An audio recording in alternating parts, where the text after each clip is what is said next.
शांति। रोज अमृत बेले बाबा ज्ञान अमृत नया नया गिफ्ट में देते हैं और कहते हैं, बच्चे तुम मुझसे गिफ्ट लो और ये गिफ्ट सबको दे दो और बढ़ा कर दे दो। तो सब ये गिफ्ट पाकर लिफ्ट में सीधे ऊंच पद पा लेंगे।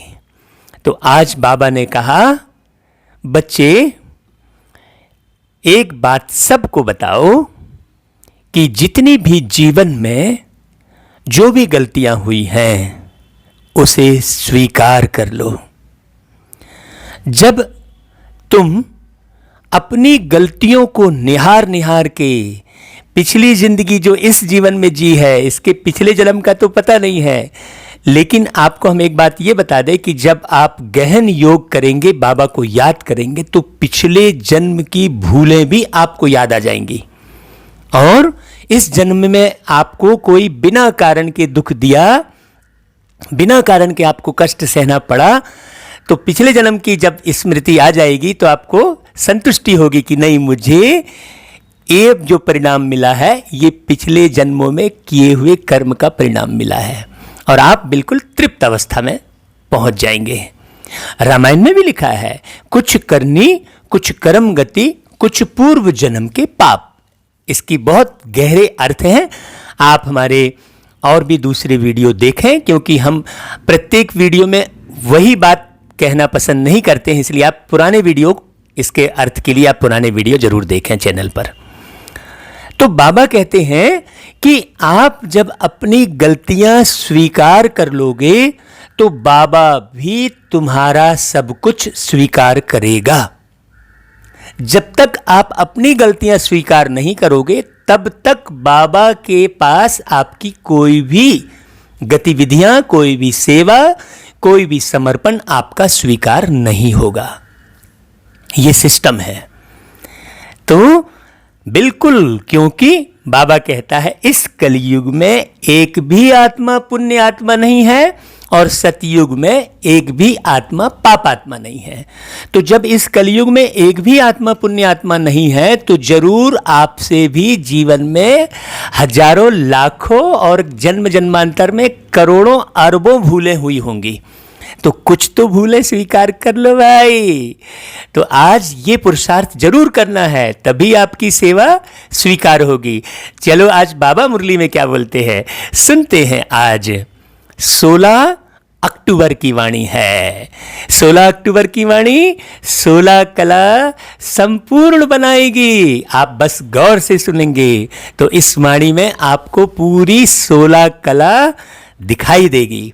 और जब आप 16 कला संपन्न बनेंगे, संपूर्ण निर्विकारी बनेंगे, तभी तो आप सतयुग में पहले पहले उतरेंगे भाई। चलो फिर अभी सुनते हैं बाबा क्या बोलते हैं। बाबा कहते, मीठे बच्चे तुम्हें संगम पर सेवा करके गायन लायक बनना है। देखो कितनी प्यारी बात बोले बाबा। तुम्हें संगम पर सेवा करके गायन लायक बनना है, मतलब तुम्हारा गायन होना चाहिए भाई कि हाँ, इस भाई ने बहुत अच्छी सेवा की है, ये भाई को बहुत अच्छे गुण है, इसमें बहुत अच्छी योग्यता है, ऐसा लोग आपके प्रति कहें, गायन हो आपका।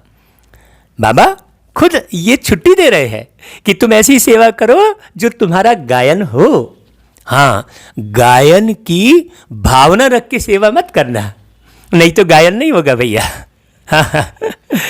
है ना, गायन की इच्छा रख के सेवा नहीं करना, बस सेवा करते चलना। लायक बनना बाबा ने कहा, मतलब अपने आप को लायक बनाओ तो गायन होगा ही।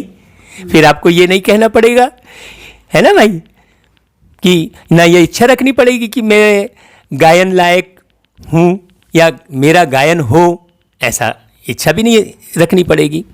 फिर बाबा कहते हैं कि फिर भविष्य में पुरुषोत्तम बनने से तुम पूजा लायक बन जाएंगे। देखो यहाँ पर कितनी गहरी बात है कि पहले अपने को इतना योग्य बनाओ कि इस संगम पर तुम्हारा गायन हो, फिर भविष्य में तुम पुरुषोत्तम बन जाओगे, है ना। और जब पुरुषोत्तम बनोगे तो पूजा लायक बन जाओगे। तो पूजा कब होती है आपकी? सतयुग त्रेता में तो पूजा नहीं होती ना भाई, पूजा तो द्वापर युग में होती है ना। तो पुरुषोत्तम आप 2500 वर्ष तक बने रहते हैं। हाँ। तब आपकी पूजा द्वापर युग में शुरू होती है। थोड़े समय के लिए थोड़ी पुरुषोत्तम बनते हैं, आप 2500 साल तक पुरुषोत्तम बने रहते हैं। तो 2500 साल तक आप पुरुषोत्तम बने रहें, इसके लिए यहां पर जो सूक्ष्म पुरुषार्थ है वो कौन सा करना पड़ेगा? यहां पर 1 सेकंड के लिए भी उदासी, तनाव या चिड़चिड़ापन या तिरछी नजर, ऐसा कुछ भी मत करो। तब आप 2500 साल तक पुरुषोत्तम बने रहेंगे। जब यहां ही आप पुरुषोत्तम नहीं बनते हैं तो फिर 2500 साल तक आप कैसे बने रहेंगे पुरुषोत्तम? तो पुरुषोत्तम कहां बनना पड़े? अभी संगम में। तो तुम अभी इसी समय बनना पड़े, तब आप बने रहेंगे। वहां बनने का पुरुषार्थ नहीं है सतयुग त्रेता में। वहां आप बने रहेंगे और यहां बनेंगे, यहां बनेंगे, तब तुम पूजा लायक बन जाएंगे। हाँ, मतलब अभी तुम पूजा लायक नहीं बनोगे और सतयुग त्रेता में भी पूजा लायक नहीं बनोगे। मतलब सतयुग त्रेता में जब तुम पुरुषोत्तम बने रहते हो, बहुत ऊंची बात है, तब द्वापर युग से पूजा शुरू होती है। तो हर एक देवी देवता की पूजा द्वापर युग से होती है क्या शुरू? नहीं होती है। तो पहले पहले जब आप सतयुग में उतरोगे तब 2500 साल पुरुषोत्तम बने रहोगे कहलाएगा। और जब आप यहां पुरुषोत्तम बनने का पूरा पुरुषार्थ करोगे तब आप पहले पहले सतयुग में उतरोगे। तो 2500 साल पुरुषोत्तम बने रहने के लिए यहां 1 सेकंड भी यदि आपने गंवाया तो कैसे 2500 साल आप पुरुषोत्तम बने रहोगे भाई? भाई सिस्टम है ना। तो हमें ऐसे मुंडी हिला हिला के हाँ हाँ बस नहीं कर देना है, हमें बाबा की मुरली से एक एक सिस्टम को समझना है। जैसे देखिए, मीठे बच्चे, तुम्हें संगम पर सेवा करके गायन लायक बनना है, फिर भविष्य में पुरुषोत्तम बनने से तुम पूजा लायक बन जाएंगे। इस 3 लाइन में कितनी गहराई है आप देखिए। 3 लाइन में इतनी गहरी बातें छुपी हुई हैं। तो जब आप पूरी मुरली का मनन चिंतन अध्ययन करेंगे तो कितने आप चिंतनशील, मननशील और कितने ऊंच पुरुषोत्तम बनने वाले पुरुषार्थी बन जाएंगे, ये सोचने की बात है। तो चलो अब प्रश्न सुनते हैं भाई।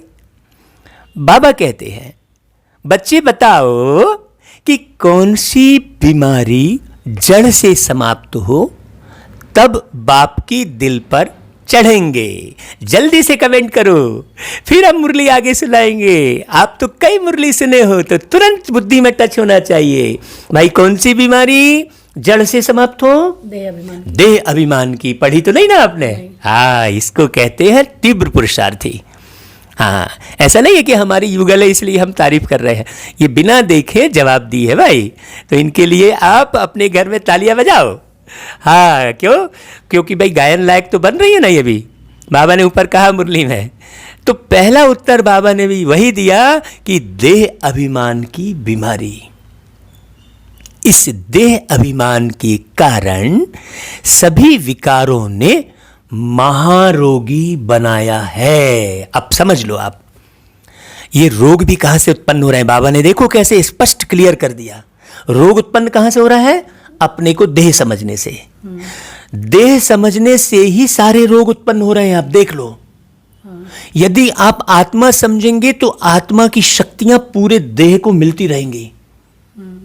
तो बाबा जो आज तक मुरलियों में मीठे बच्चे अपने को आत्मा समझो कह कह के 80 साल से कह रहे हैं, लेकिन आप गौर करो कि क्या आप अपने को आत्मा समझ रहे हो? हाँ, मैं आत्मा हूं कह दिया, लेकिन पूरे समय सुबह से लेकर शाम तक, शाम से लेकर सुबह तक आप अपने को देह मत समझो। जब आप सपने देखते हो तो भी इस नाम रूप के ही देखते हो। देखते हो कि नहीं देखते हो? इसका मतलब आत्मा के अंदर से इस देह का भान समाप्त नहीं हुआ है। पढ़ा है उसने, कई बार सुन लिया है कि देह अभिमान की बीमारी में नहीं आना है, देह की स्मृति में नहीं रहना है, लेकिन वो हटा नहीं है। तो कितना बारीक पुरुषार्थ करना पड़े। और यही देह अभिमान आपके अंदर विकार उत्पन्न करता है, और वही विकार कई प्रकार के रोग उत्पन्न करता है। तो देखो, हेल्थ के ऊपर से मुरली चली कि नहीं बाबा की? देखना, यह देह अभिमान समाप्त हो जाए तो तुम बाप की दिल पर चढ़ो। देखा, मतलब बाप के दिल पर चढ़ने का कौन सा पुरुषार्थ बताया बाबा ने? देह अभिमान को समाप्त करने का, पूरी तरह से समाप्त हो जाए।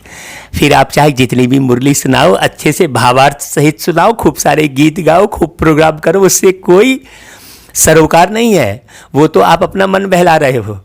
बाबा के दिल पर चढ़ने का केवल एक ही उपाय है कि अपने को आत्मा समझ के सारे कार्य करो। दूसरा, अब दूसरी पॉइंट बाबा ने बहुत प्यारी बोली है, दिल पर चढ़ना है तो विशाल बुद्धि बनो। देखो, ज्ञान चिता पर बैठो। चिता यानी अग्नि। अग्नि में सब भस्म हो जाता है, कुछ नहीं बचता। मतलब ज्ञान की इतनी गहराई में उतरो, हाँ, जो सब भस्म हो जाए। विशाल बुद्धि बनो मतलब बाबा की वाणियों को बहुत अर्थ सहित समझो। ज्ञान चित्त का मतलब ये भी हो सकता है कि जैसे चिता के में अर्थी जलाते हैं, मतलब वो अर्थी हो जाती है तो उसको शरीर का भान ही नहीं रहता है। तो ज्ञान में भी अगर हम ऊंचे जा रहे हैं तो उसका भान न रहे। हाँ, ज्ञान में भी ऊंचे जा रहे हैं तो उसका भान न रहे। जैसे चिता जो है अर्थी को जला देती है, मतलब देह भान खत्म हो जाता है। बहुत अच्छा, बहुत अच्छा। देखो, मंथन किया, ऐसा ही मंथन करना है। बाबा कहते हैं रूहानी सेवा में लग जाओ। हाँ, रूहानी सेवा में लग जाओ, मतलब हरेक आत्मा आपको आत्मा ही नजर आए, मूल बात। हाँ। तभी रूहानी सेवा कहलाएगी। धनवान नजर आ रहा है, पैसे वाला नजर आ रहा है, गायक नजर आ रहा है, नारी देह नजर आ रही है, या कोई पद नजर आ रहा है, तो वो रूहानी सेवा नहीं। जो भी है, पद के आधार पर, बड़े के आधार पर, वरिष्ठ के आधार पर आप उन्हें सम्मान करिए, लेकिन नजर आपको क्या आए? आत्मा ही नजर आत्मा ही आए, वो परम धाम की निवासी ही हो, यही भाव आए। इसलिए बाबा ने पहले की मुरलियों में कहा था कि हर आत्मा को उसके ओरिजिनल स्वरूप में देखो। तो बाबा ने कहा रूहानी सेवा में लग जाओ, और वाणी चलाने के साथ साथ बाप को अच्छी रीति याद करो। माने मुरली पढ़ते समय या मुरली पढ़ते समय या मुरली सुनते समय या कार्य करते समय, जीवन में जितने भी कार्य आ रहे हैं, हर समय आपको अच्छी रीति बाबा की याद आए। तो बाबा कहते हैं कि वाणी चलाने के साथ साथ बाप को अच्छी रीति याद करो। और ये जो गीत है कई बार मुरलियों में बजा है, जाग सजनिया जाग। सजनिया कौन है भाई? सजनिया आप जो मुरली सुन रहे हो, आप सब सजनिया हो। अच्छा भाई, ओम शांति। मीठे मीठे रूहानी बच्चों ने गीत सुना। रूहानी बाप ने इस साधारण पुराने तन द्वारा मुख से कहा। देखो बाबा कैसे इशारों में बात कर रहे हैं। इस साधारण पुराने तन द्वारा, जब विश्व अथॉरिटी बाप, सारे विश्व के मालिक परमात्मा साधारण तन में है, तो फिर हम इस तन को क्यों दिखाए? फैशनबाजी यहां पर स्पष्ट है। साधारण पुराने तन में, अनुभवी तन में, है ना। बाप कहते हैं मुझे पुराने तन में, पुरानी राजधानी में आना पड़ा। अभी यह रावण की राजधानी है, तन भी पराया है, क्योंकि इस शरीर में तो पहले से ही आत्मा है। तुमने तो माँ के गर्भ में अपने लिए नया शरीर तैयार किया था, लेकिन बाबा तो पुराने बूढ़े शरीर में आ रहे हैं। यहाँ पर देखते हैं कि लोग यहाँ बूढ़े को डिनाई करने लगते हैं। हाँ, सारी नजर कुमारों के तरफ रहेगी, युवाओं के तरफ रहेगी, और बूढ़ों को एक किनारे करने लग जाते हैं। यहाँ तक कि उनके घर के सगे बेटे बेटियां भी माँ बाप को किनारे कर देते हैं। तब तो वृद्धाश्रम खुल रहे हैं। वृद्धाश्रम जो इतने सारे दिख रहे हैं, उसका एक ही ये सबसे बड़े प्रमाण है। नहीं तो वृद्धाश्रम खोलने की जरूरत ही नहीं है। अब तो वृद्धाश्रम भी व्यापार बन गया भाई। तो लोग शौक से वृद्धाश्रम जाने लग गए। मन में चिढ़न है, मन में कुढ़न है, सारे जीवन भर की जो है पश्चाताप की अग्नि मन में जल रही है, तो उसके कारण लोग वृद्धाश्रम भी भागने लग गए। बाबा ने बूढ़े तन का आधार लिया। करंट में भी देख रहे हैं, जैसे जैसे हमारी उम्र बढ़ती चली जा रही है, वैसे वैसे हम लोगों के लिए पराये होते जा रहे हैं। हमने बहुत अपने ही जीवन में अनुभव किया है। जब युवा स्थिति थी, तब लोगों का बुलाना और लोगों का बात करना और लोगों को का जो है अपेक्षा रखना कुछ अलग था। और अब तो अच्छा ठीक है, ओम शांति, बस ऐसा कह के नमस्ते कर देते हैं। अभी भी वही चल रहा है। जबकि बाबा ने बूढ़े तन में आकर पूरे विश्व का परिवर्तन किया। जब प्यारे बाबा 60 साल के थे, तब बाबा ने उनके तन का आधार लिया। भाई बाबा तो पहले भी आ सकते थे ना, लेकिन ये सिखाने के लिए कि जितने ओल्ड उतने गोल्ड, ये हमें समझ हमेशा बरकरार रखनी है, तभी बेहतर दुनिया का निर्माण होगा। लेकिन आज तो लोग युवाओं के पीछे भागते हैं कि युवा पूरी तरह से देह के अभिमान में ही रहता है। बूढ़ा तो फिर भी थोड़ा सा देह से विरक्त हो जाता है? बूढ़ा तो फिर भी देह से विरक्त हो जाता है, उसे देह से नफरत होने लगती है कि अरे यार अब ये कब छूटे तो अच्छा है, ऐसा। लेकिन युवा तो हमेशा देह अभिमान में रहता है। तो बाबा कह रहे हैं कि मैं पराये तन में प्रवेश करता हूं।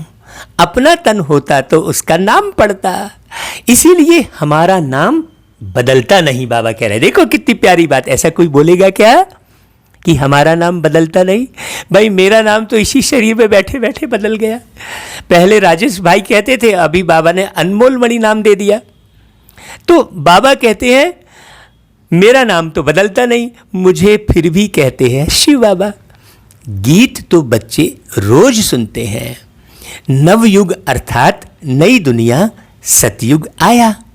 अब किसको कहते हैं जागो? आत्माओं को, क्योंकि आत्माएं घोर अंधियारे में सोई पड़ी हैं, कुछ भी समझ नहीं है। मनुष्यों को यहां तक की समझ नहीं है कि वो एक आत्मा है, तो फिर आगे की समझ कैसे विकसित होगी भाई? बाबा कहते हैं बाप को ही नहीं जानते। अब जब खुद को नहीं जानते तो खुदा को कहां से जानेंगे? खुद को ही देह जाति धर्म में फंसाए पड़े हैं। अरे भाई देह जाति धर्म सब यहाँ की व्यवस्था के लिए है, लेकिन आप थोड़ी हो वो। अब बाप जगाने आए हैं। अभी तुम बेहद के बाप को जानते हो। इस दुनिया में आज तक किसी ने ये नहीं बताया कि तुम आत्मा हो। ये ज्ञान था कि आत्मा अजर अमर अविनाशी है, आत्मा जलती नहीं कटती नहीं, ये ज्ञान है। लेकिन मैं ही आत्मा हूं, तुम ही आत्मा हो, ये बात आज तक किसी ने नहीं बताई। ये बात सिर्फ परमात्मा शिव बाबा ने बताई, पारलौकिक पिता ने बताई। तो बाबा कहते हैं कि आत्माओं को ही जागना है। अब बाप जगाने आए हैं। अभी तुम बेहद के बाप को जानते हो। तुम यानी हम बच्चे जो रोज मुरली सुन रहे हैं, और हम बच्चों में भी वो बच्चे जो मुरली को 10 बार पढ़ रहे हैं, सुन रहे हैं, पूरी तरह वो जानेंगे। उनसे बेहद का सुख मिलना है नए युग में, ये भी तुम जानते हो। इसलिए यहां पर सुख की कामना नहीं करना भाई, सीधा सीधा बाबा ने कह दिया कि बेहद का सुख तुम्हें कब मिलेगा? नए युग में। सतयुग को नया कहा जाता है, कलयुग को पुराना युग कहेंगे। विद्वान पंडित आदि कोई भी नहीं जानते। कोई से भी पूछो नया युग फिर पुराना कैसे होता है तो कोई भी बता नहीं सकेंगे। अब नई दुनिया पुरानी दुनिया, ये बात तो बाबा ने ही ये शब्द लाए, नहीं तो नई दुनिया और पुरानी दुनिया ये शब्द ही नहीं था, है कुछ जानते ही नहीं थे भाई हम। तो बाबा कहते हैं कि कहेंगे यह तो लाखों वर्ष की बात है, बताएंगे नहीं। अभी तुम जानते हो हम नए युग से फिर पुराने युग में कैसे आए, है ना भाई? ये तो बाबा ने ही बताया। अर्थात स्वर्गवासी से नरकवासी कैसे बने। यहां तो लोग कहते हैं फलाना स्वर्गवासी हो गया, लेकिन वो ये भी नहीं समझते कि ये नरक है, और दूसरा ये भी नहीं समझते, जब ये नहीं समझते कि ये नरक है तो नरकवासी कैसे बने ये कहां समझेंगे? सोचिए, जब ये नहीं समझते कि ये नरक है ना भाई? बहुत बारीक समझने की बात है। एक एक शब्द में बाबा का माने, बाबा ने कहा कि एक एक शब्द लाख वर्षन के हैं, तो लोगों ने समझ लिया कि एक एक जो है शब्द लाखों रुपए के हैं। नहीं, एक एक बाबा के महावाक्य में लाख अर्थ हैं।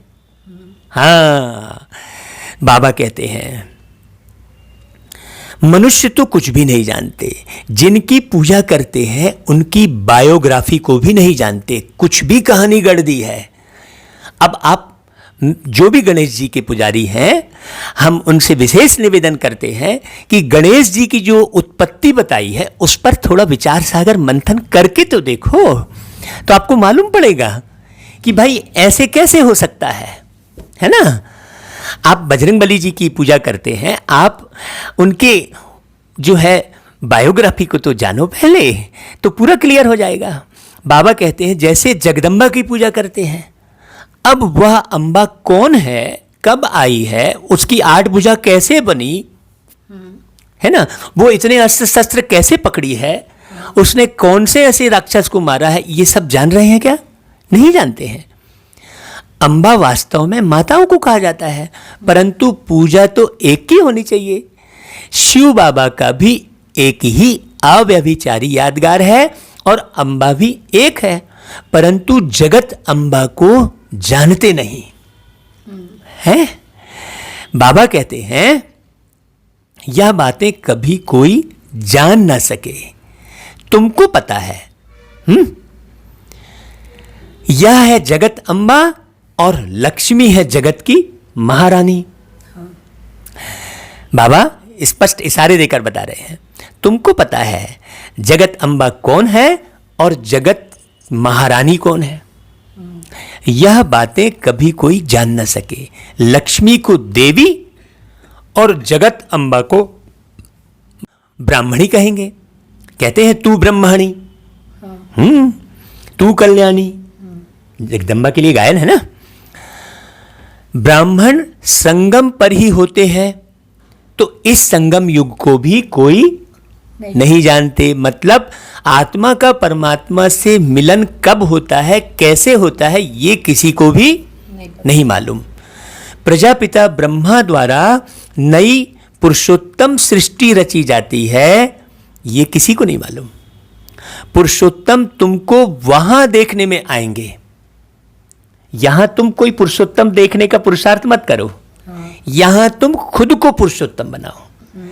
पुरुषोत्तम देखना है तो सतयुग जाओ, पुरुषोत्तम देखना है तो सतयुग में जाने का पुरुषार्थ करो। तो फिर पुरुषोत्तम देखो, जब पुरुषोत्तम देखने की इच्छा है तो पुरुषार्थ करो। यहाँ मतलब खुद पुरुषार्थ करो, और देखना है तो लोगों का पुरुषार्थ देखो कि कैसे पुरुषार्थ कर रहे हैं। हाँ भाई, ऐसे लोगों का पुरुषार्थ देखो जो बहुत यथार्थ पुरुषार्थ कर रहे हैं। हाँ, बाकी तो किसी भी पुरुषार्थी को भी देखने की आवश्यकता है ही नहीं। जो आपने कहा, वास्तव में बाबा ने कहा कि केवल ब्रह्मा बाप को देखो और शिव बाप को देखो, या तो ब्रह्मा माँ को देखो और शिव बाप को देखो, दोनों बातें हो गई। तो बाबा कहते हैं कि बच्चों को प्रजापिता नहीं कहेंगे, है ना भाई। तो बाबा कहते हैं इस समय तुम ब्राह्मण गायन लायक हो, सेवा कर रहे हो, फिर तुम पूजा लायक बनेंगे। हाँ, तो भाई गायन लायक तो बनना है। अब गायन लायक बनने का सभी पुरुषार्थ करो, इस मुरली को सुनो और खूब जगह भेजो। जहां जहां भेजोगे तो लोग तुम्हारा गायन करेंगे। भाई आपने तो बाबा की बहुत अच्छी मुरली भेजी, नए लोगों को भी भेजो, क्योंकि ये जो बाबा भावार्थ करवा रहे हैं अमृत बेले उठा के, ये नए लोगों के हिसाब से करवा रहे हैं। क्यों? क्योंकि अभी की जो परिस्थिति है वो अभी सेंटर पर बुलाने वाली तो है नहीं है। तो अब कैसे करें बाबा? जन जन तक तो मैसेज पहुंचाना है। तो बाबा की वाणी के साथ जो भावार्थ सहित जो बाबा करवा रहे हैं उसमें बहुत पावर है, क्योंकि बाबा की वाणी है ना भाई, इसलिए इसे आप सभी जगह भेज सकते हैं। तो बाबा कहते हैं कि ब्राह्मण संगम पर ही होते हैं। इस संगम युग को कोई जानते नहीं, और ब्रह्मा को इतनी भुजाएं देते हैं तो अंबा को भी क्यों नहीं देंगे? उनके भी तो सब बच्चे हैं ना। माँ बाप ही प्रजापिता बनते हैं, बच्चों को प्रजापिता नहीं कहेंगे। लक्ष्मी नारायण को कभी सतयुग में जगत पिता जगत माता नहीं कहेंगे। प्रजापिता का नाम बाला है। जगत पिता और जगत माता एक ही है। अब समझा कि जगत पिता और जगत माता कौन है? बाकी हैं उनके बच्चे। अजमेर में प्रजापिता ब्रह्मा के मंदिर में जाएंगे तो कहेंगे बाबा, क्योंकि है ही प्रजापिता। हद के पिताएं बच्चे पैदा करते हैं तो वह हद के प्रजापिता ठहरे, और यह है बेहद का कौन? शिव बाबा। शिव बाबा तो सब आत्माओं का बेहद का बाप है, आत्माओं का बाप है। और यह भी तुम बच्चों को कंट्रास्ट लिखना है। ये जो प्रजापिता है ये केवल ब्राह्मणों के जो शिव बाबा को समझे हैं, भाई जो बाप को समझा है ना, वही इस अपने भाई अलौकिक पिता को समझेंगे।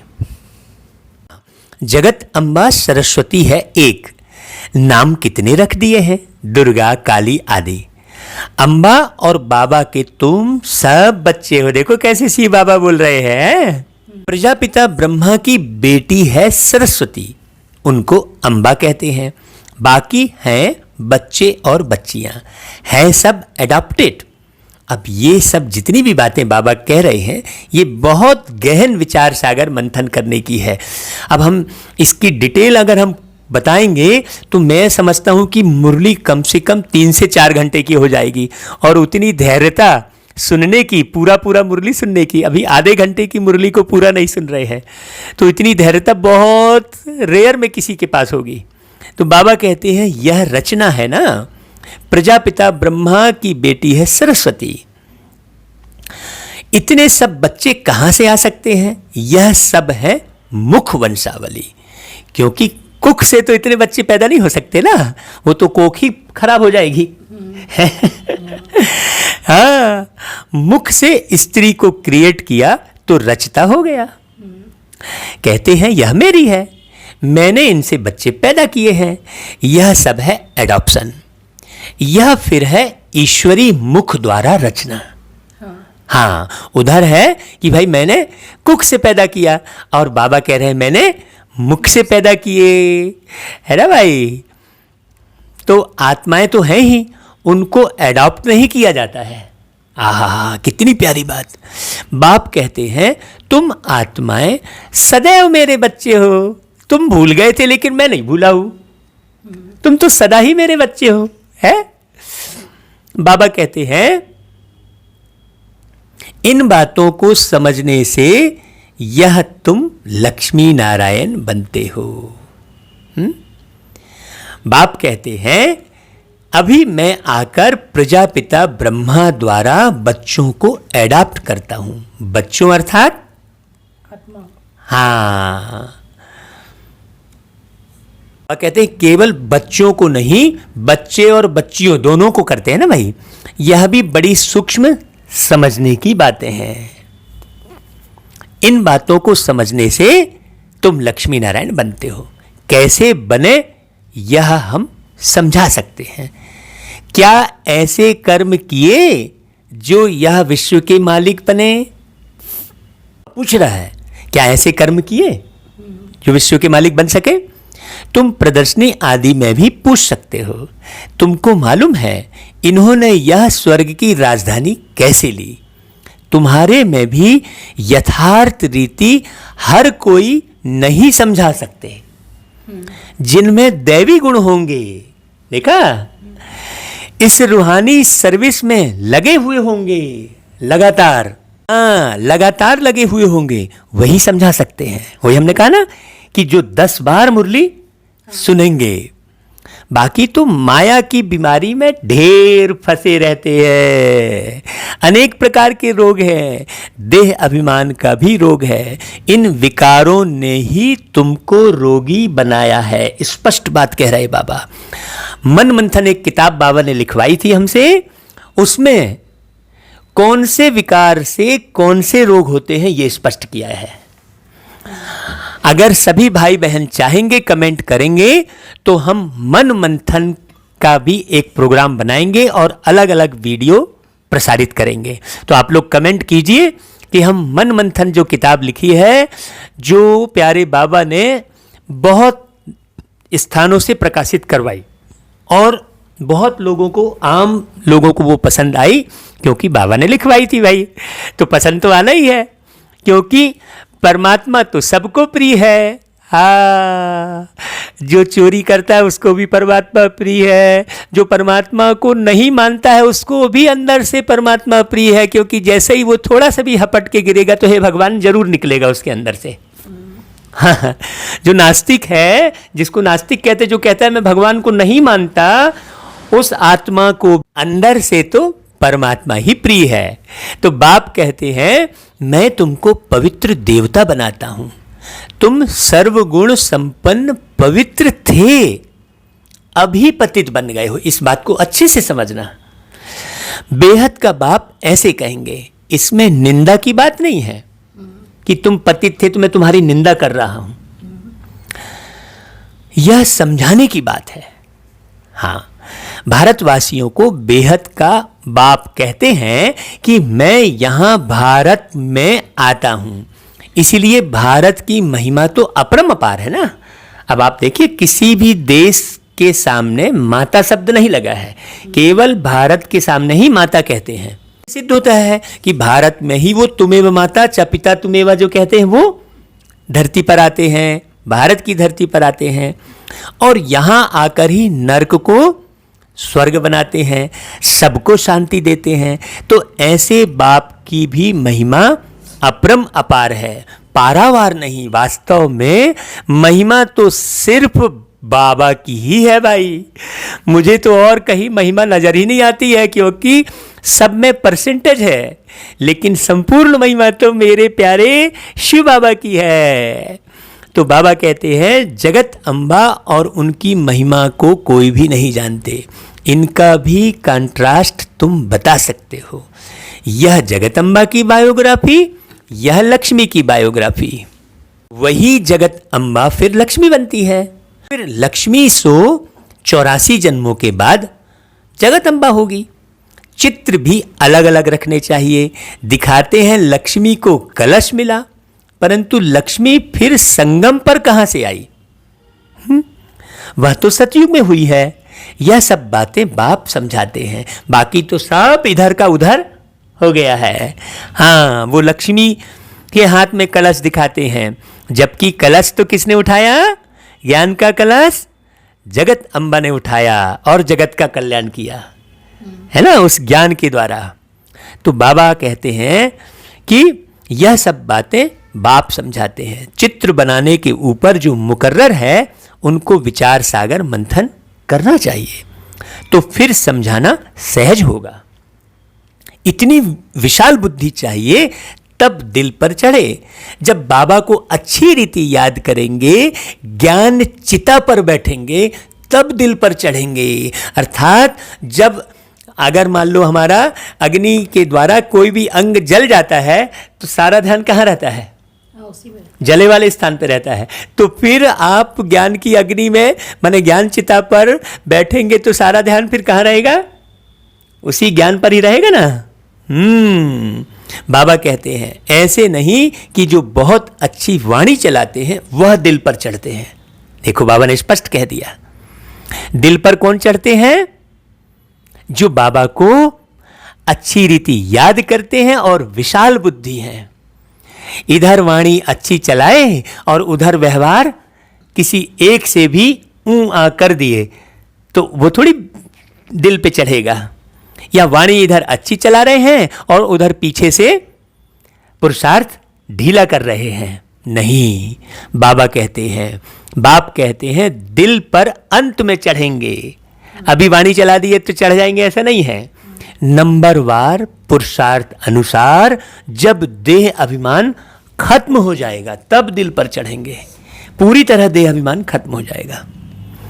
बाप ने समझाया है, ब्रह्म ज्ञानी ब्रह्म में लीन होने की मेहनत करते हैं, परंतु ऐसे कोई लीन हो नहीं सकता। बाकी मेहनत करते हैं, उत्तम पद पाते हैं। ऐसे ऐसे महात्मा बनते हैं जो उनको प्लेटिनम में वजन करते हैं, क्योंकि ब्रह्म में लीन होने की मेहनत तो करते हैं ना, तो मेहनत का भी फल मिलता है। बाकी मुक्ति, जीवन मुक्ति तो नहीं मिल सकती ना। तुम बच्चे जानते हो अब यह पुरानी दुनिया गई की गई। क्यों? इतने बॉम्ब्स जो बनाए हैं तो वो रखने के लिए थोड़ी बनाए हैं भाई। आज इस दुनिया में जो भी आविष्कार हुआ वो सबका उपयोग हो रहा है ना भाई। तो फिर बॉम्ब्स का कैसे उपयोग नहीं होगा? बाबा कहते हैं कि इतने बॉम्ब्स बनाए हैं, तुम जानते हो पुरानी दुनिया के विनाश के लिए यह बॉम्ब्स काम आएंगे। अनेक प्रकार के बॉम्ब्स हैं। हाँ, बाबा बीच में इशारे भी कर देते हैं, अनेक प्रकार के बॉम्ब्स हैं। जैसे उस बॉम्ब्स से वो पुरानी दुनिया का विनाश करते हैं, तो तुम्हारे पास भी बॉम्ब्स हैं। बाबा बड़ी बारीक बात करते हैं भाई, विचार करना। बाप ज्ञान और योग सिखलाते हैं। फिर राज राजेश्वर डबल सिरताज देवी देवता बनेंगे। कौन सा ऊंच पद है? ब्राह्मण चोटी है ऊपर में, चोटी सबसे ऊपर है। अभी तुम बच्चों को पतित से पावन बनाने बाप आए हैं। तो ऊंच पद कौन सा कहलाया भाई? ऊंच पद तो ये ब्राह्मण ही कहलाया ना। बाबा ने कहा ना ब्राह्मण चोटी है ऊपर में। तो अभी जो ऊंच पद हासिल करेगा वो उधर सतयुग में ऊंच पद हासिल करेगा। अभी जो पूरा ब्राह्मण बनेगा। पूरा ब्राह्मण किसे कहेंगे? जिसके अंदर में देह अभिमान रंच मात्र भी नहीं रहेगा। हाँ, बाबा कहते हैं कि अभी तुम बच्चों को पतित से पावन बनाने बाप आए हैं, फिर तुम भी पतित पावनी बनते हो। यह नशा है कि तुम भी पतित पावनी बनते हो। उसी का गायन गंगा है, क्योंकि तुम सारे देश भर में घूम घूम के ज्ञान की गंगा बहाते हो। तो बाबा कहते हैं हम सबको पावन बनाए, राज राजेश्वर बना रहे हैं। नशा हो तो बहुत खुशी में रहे। अपनी दिल से पूछो कि हम कितने को आप समान बनाते हैं? कितने को बनाया भाई? पूछो, एक को भी बनाया क्या? हाँ, आप समान नहीं बनाएंगे तब तक आप राजा महाराजा साहूकार नहीं बन सकेंगे। प्रजापिता ब्रह्मा और जगत अम्बा दोनों एक जैसे हैं। ब्राह्मणों की रचना रचते हैं। शूद्र से ब्राह्मण बनने की युक्ति बाप ही बताते हैं। यह कोई भी शास्त्रों में नहीं है। आज तक ये बात भी नहीं सुनने मिली कि शूद्र से ब्राह्मण कैसे बनते हैं, और शूद्र किसे कहते हैं और ब्राह्मण किसे कहते हैं, है ना। वो तो जाति के आधार पर शूद्र कह रहे हैं। एक जिसे जाति के आधार पर शूद्र कह रहे हैं उसके बहुत श्रेष्ठ कर्म है, हमने देखे हैं। वो शुद्ध शाकाहारी है, बहुत अच्छे व्यवहार कुशल है। और एक जाति के आधार पर जो ब्राह्मण हमने देखे इस दुनिया में, वो मांसाहारी है, वो खुद कह रहा है। हम ऐसे बहुत से ब्राह्मण से आपका इंटरव्यू करा सकते हैं जो कहते ब्राह्मण हैं और मांस मदिरा और सब कुछ का सेवन कर रहे हैं। ना उनका खाना सही है, ना उनका बोलना सही है।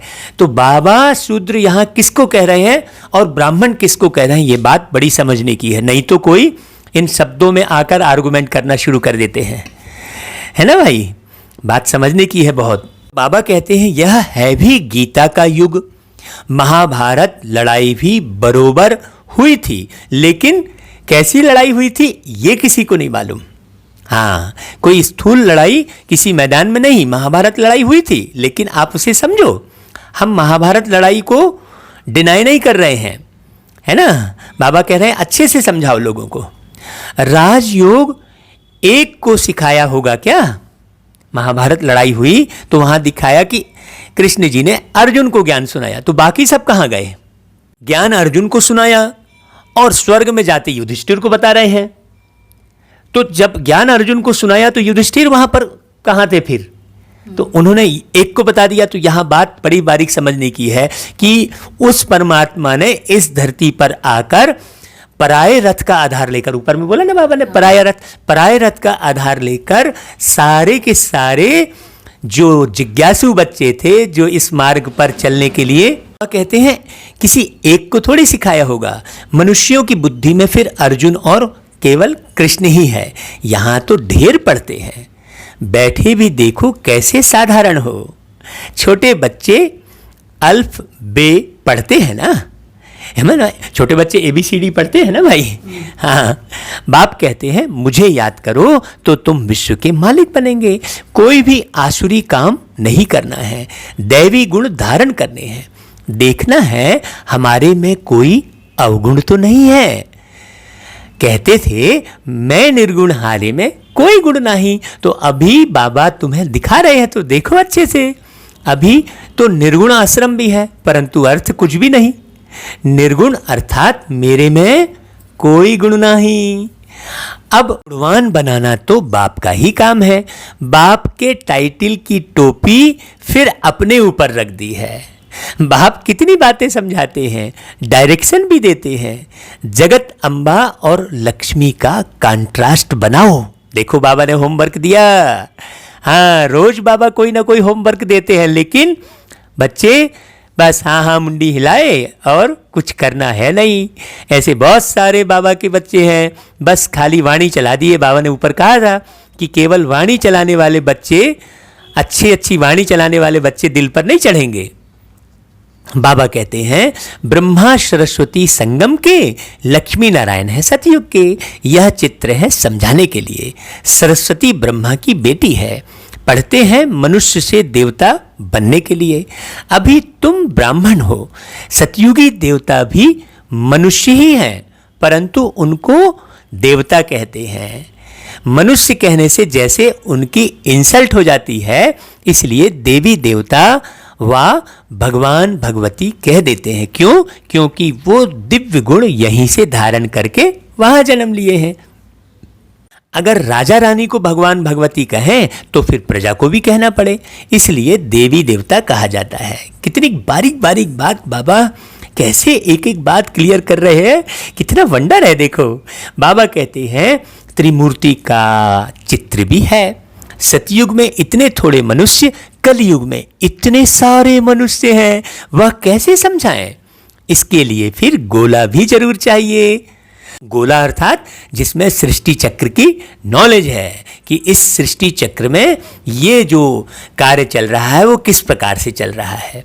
तो बाबा कहते हैं प्रदर्शनी में इतने सबको बुलाते हैं, कस्टम कलेक्टर को तो कभी कोई ने निमंत्रण नहीं दिया है। तो ऐसे ऐसे विचार चलाने पड़े, इसमें बड़ी विशाल बुद्धि चाहिए। बाप का तो रिगार्ड रखना चाहिए। हुसैन के घोड़े को कितना सजाते हैं, पटका कितना छोटा होता, घोड़ा कितना बड़ा होता है, आत्मा भी कितनी छोटी बिंदी है। देखो बाबा कैसे इशारे देकर समझा रहे हैं, उनका श्रृंगार कितना बड़ा है। यह अकाल मूर्त तख्त है ना, सर्वव्यापी की बात भी गीता से उठाई है। बाप कहते हैं मैं आत्माओं को राजयोग सिखलाता हूं। फिर सर्वव्यापी कैसे होंगे भाई? बाप, टीचर, गुरु सर्वव्यापी कैसे होंगे? सोचने की बात है। बाप कहते हैं मैं तो तुम्हारा बाप हूं, फिर ज्ञान सागर हूं। तुमको बेहद की हिस्ट्री ज्योग्राफी समझने से बेहद का राज्य मिल जाएगा। फिर बाबा कहते हैं कि दैवी गुण भी धारण करने चाहिए। माया एकदम नाक से पकड़ लेती है। माया एकदम नाक से पकड़ लेती है का मतलब क्या हुआ? नाक है मान सम्मान का प्रतीक, तो मान सम्मान में पड़ जाते हैं। देह भान, मान सम्मान, हाँ, मान सम्मान के चक्कर में पड़े तो बस नीचे उतरे। कहीं मान लो मान सम्मान नहीं हुआ तो तुम्हारे अंदर उदासी आएगी आएगी, तो माया एकदम नाक से पकड़ लेती है, चलन गंदी हो पड़ती है। अब यहां माया एकदम नाक से पकड़ती है, एक मतलब ये भी हुआ कि नैन नक्श आकर्षित करते हैं। हाँ, बोलते हैं ना उसके नैन नक्श बड़े खूबसूरत है, ऐसा कहते हैं ना। तो फिर चलन भी गंदी हो पड़ती है। फिर लिखते हैं ऐसी ऐसी भूल हो गई, हमने काला मुंह कर लिया। यहां तो भाई पवित्रता सिखाई जाती है। फिर अगर कोई गिरेंगे तो फिर उसमें बाप क्या कर सकते हैं? घर में कोई बच्चा गंदा हो पड़ता है, काला मुंह कर देता है, तो बाप कहते हैं तुम मर जाते तो अच्छा है। बेहद का बाप भल ड्रामा को जानते हैं, फिर भी कहेंगे तो सही ना। तुम औरों को शिक्षा देकर खुद गिरते हो तो 1000 गुना पाप चढ़ जाता है। देखो कहते हैं माया ने थप्पड़ मार दिया। माया ऐसा घूंसा मारती है जो एकदम अक्ल ही गुम कर देती है। बाप समझाते हैं आंखें बड़ी धोखेबाज हैं, कभी भी कोई विकर्म नहीं करना है, क्योंकि सारे विकर्म ये आंखों से देखकर ही होते हैं। तूफान तो बहुत आएंगे क्योंकि युद्ध के मैदान में हो ना। स्पष्ट कह रहे हैं भाई तूफान तो आएंगे क्योंकि अभी तुम युद्ध के मैदान में हो, कहीं से भी तीर आ जाएगा, पता भी नहीं पड़ता कि क्या होगा। माया झट थप्पड़ लगा देती है। अभी तुम कितने समझदार बनते हो, आत्मा ही समझदार बनती है ना। तुम मने आत्मा, आत्मा ही बेसमझ थी, अब बाप समझदार बनाते हैं। बहुत बच्चे तो देह अभिमान में हैं, समझते नहीं कि हम आत्मा हैं। बाप हम आत्माओं को पढ़ाते हैं, हम आत्मा इन कानों से सुन रही हैं। बहुत जल्दी जो है ऐसा नहीं करना चाहिए, वैसा नहीं करना चाहिए, इसमें पड़ जाते हैं। भाई बहुत बारीक समझने की है। अब बाप कहते हैं कोई भी विकार की बात इन कानों से न सुनो, है ना भाई। बाप तुम्हें विश्व का मालिक बनाते हैं तो कोई भी विकारी बात भी सुनो भी नहीं, बाबा कह रहे हैं। मंजिल बहुत बड़ी है, मौत जब नजदीक आएगा तो फिर तुमको डर लगेगा। मनुष्यों को मरने के समय भी मित्र संबंधी आदि कहते हैं ना, भगवान को याद करो, या कोई अपने गुरु आदि को याद करेंगे। देहधारी को याद करना सिखलाते हैं। बाप तो कहते हैं मुझ परमात्मा को याद करो, मामेकम याद करो। या तो तुम बच्चों की ही बुद्धि में है। बाप फरमान करते हैं मामेकम याद करो, देहधारियों को याद नहीं करना है। माँ बाप भी देहधारी है ना। कौन से माँ बाप? आपके शरीर के माँ बाप, और ये अलौकिक माँ बाप भी देह में दिखाए हैं। मैं तो विचित्र हूँ, विदेही हूँ, इनमें बैठ तुमको ज्ञान देता हूँ। तुम अभी ज्ञान और योग सीखते हो। तुम कहते हो ज्ञान सागर बाप द्वारा हम ज्ञान सीख रहे हैं राज राजेश्वरी बनने के लिए। ज्ञान सागर ज्ञान भी सिखलाते हैं, राजयोग भी सिखलाते हैं। अच्छा, मीठे मीठे सिकी लधे बच्चों प्रति माता पिता बाप दादा का याद प्यार और गुड मॉर्निंग। रूहानी बाप की रूहानी बच्चों को नमस्ते, और हम रूहानी बच्चों की रूहानी माता पिता बाप दादा को याद प्यार गुड मॉर्निंग और नमस्ते। फिर धारणा के लिए मुख्य सार है समझदार बन, माया के तूफानों से कभी हार नहीं खाना है। और समझदार बनने के लिए भैया क्या करोगे? 10 बार मुरली सुनना है। भाई 10 बार क्यों कहा? कि 10 में एक आप और एक शून्य बाबा। है ना भाई। बाबा कहता है फिर, आंखें धोखा देती हैं, इसलिए अपनी संभाल करनी है। कोई भी विकारी बातें इन कानों से नहीं सुननी है। दूसरा, अपने दिल से पूछना है कि हम कितनों को आप समान बनाते हैं। मास्टर पतित पावनी बन सबको पावन बनाने की सेवा कर रहे हैं, ये पूछना है अपने से। हमारे में कोई अवगुण तो नहीं है, दैवी गुण कहाँ तक धारण किए हैं, ये जांच करनी है अपनी। अच्छा भाई, वरदान। सभी को ठिकाना देने वाले रहम दिल बाप के बच्चे रहम दिल भव। रहम दिल बाप के रहम दिल बच्चे किसी को भी भिखारी के रूप में देखेंगे तो उन्हें रहम आएगा कि इस आत्मा को भी ठिकाना मिल जाए, इसका भी कल्याण हो जाए। उनके संपर्क में जो भी आएगा उसे बाप का परिचय जरूर देंगे। जैसे कोई घर में आता है तो पहले उसे पानी पूछा जाता है, ऐसे ही चला जाए तो बुरा समझते हैं ना। ऐसे जो भी संपर्क में आता है उसे बाप के परिचय का पानी जरूर पूछो। अर्थात दाता के बच्चे दाता बनकर कुछ ना कुछ दो, ताकि उसे भी ठिकाना मिल जाए। और केवल ज्ञान सुनाकर मत दो, वैसा ज्ञान जैसा आपने सुना है वैसा बनकर सुनाओ, तो बहुत जल्दी तीर लगेगा।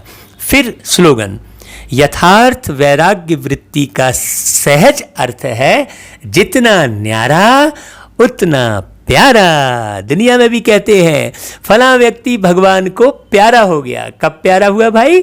जब वो देह से अलग हुआ, जब वो देह से न्यारा हुआ। तो भगवान को प्यारा बनने की विधि क्या है कि हम स्वयं को हमेशा देह से अलग समझते रहें, क्योंकि हम देह से अलग हैं ही, तो समझने वाली कोई बात भी नहीं रह जाएगी। हाँ, ये पक्का कर लीजिए। अच्छा भाई, ओम शांति।